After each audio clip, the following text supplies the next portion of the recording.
कि गजब गजब के लोग बा जग में, स्वार्थ भइल समाज हो। दुख में कहाँ बा टिके हो संगतिया,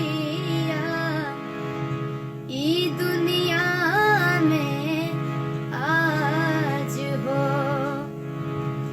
हित परित हिताई मिताई जात छोड़ देला, हित परित हिताई मिताई जात छोड़ देला।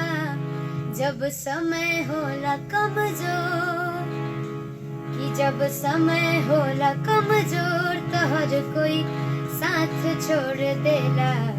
जब समय होला कमजोर तो हर कोई साथ छोड़ दे।